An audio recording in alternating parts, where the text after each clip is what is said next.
There is a Reaper by Charles V. DeVette.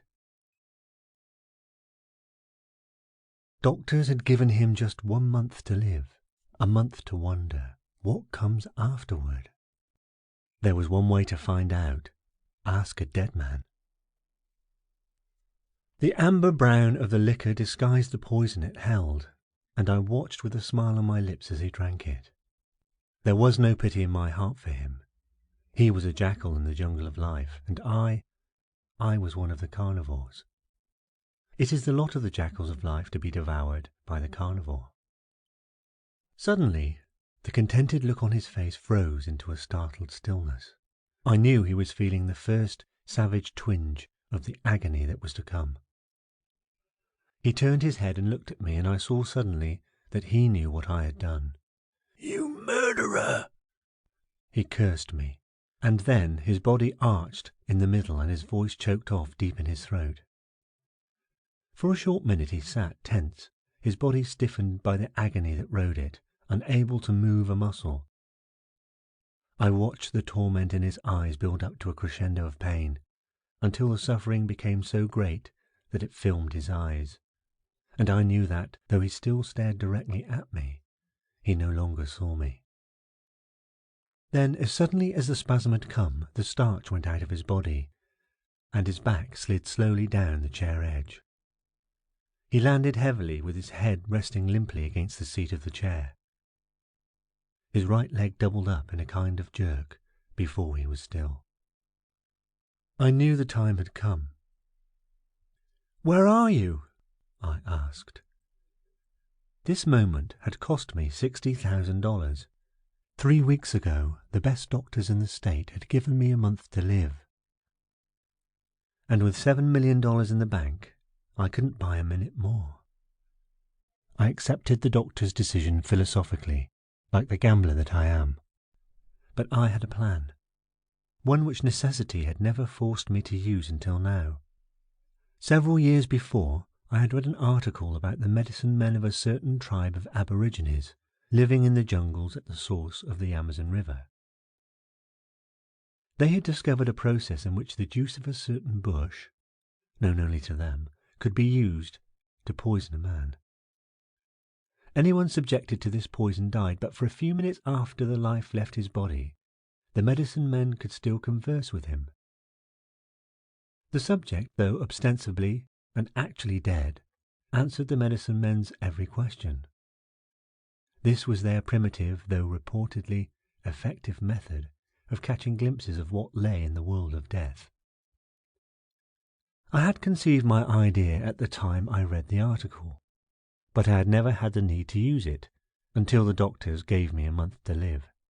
Then I spent my $60,000, and 3 weeks later I held in my hands a small bottle of the witch doctor's fluid.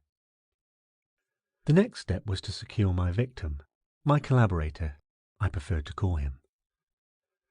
The man I chose was a nobody, a homeless, friendless nonentity picked up off the street. He had once been an educated man, but now he was only a bum. And when he died, he'd never be missed. A perfect man for my experiment. I'm a rich man because I have a system. The system is simple. I never make a move until I know exactly where that move will lead me. My field of operation is the stock market. I spend money unstintingly to secure the information I need before I take each step. I hire the best investigators, bribe employees and persons in position to give me the information I want, and only when I am as certain as humanly possible that I cannot be wrong do I move. And the system never fails. $7 million in the bank is proof of that. Now, knowing that I could not live, I intended to make the system work for me one last time before I died. I'm a firm believer in the adage that any situation can be whipped, given prior knowledge of its coming, and of course its attendant circumstances. For a moment he did not answer, and I began to fear that my experiment had failed. "Where are you?" I repeated, louder and sharper this time. The small muscles about his eyes puckered with an unnormal tension, while the rest of his face held its death frost. Slowly, slowly, unnaturally, as though energized by some hyper-rational power, his lips and tongue moved. The words he spoke were clear. "I am in a tunnel," he said. "It is lighted, dimly, but there is nothing for me to see." Blue veins showed through the flesh of his cheeks, like watermarks on translucent paper. He paused, and I urged, "Go on." "I am alone," he said. "The realities I knew no longer exist. I am damp and cold. All about me is a sense of gloom and dejection. It is an apprehension, an emanation so deep and real as to be almost a tangible thing. The walls to either side of me seem to be formed, not of substance, but rather of the soundless cries of melancholy, of spirits I cannot see. I am waiting in the gloom for something which will come to me. That need to wait is an innate part of my being, and I have no thought of questioning it." His voice died again. "What are you waiting for?" I asked. "I do not know," he said, his voice dreary with the despair of centuries of hopelessness. "I only know that I must wait, that compulsion is greater than my strength to combat." The tone of his voice changed slightly. "The tunnel about me is widening, and now the walls have receded into invisibility. The tunnel has become a plain, but the plain is as desolate, as forlorn and dreary as was the tunnel, and still I stand and wait. How long must this go on?"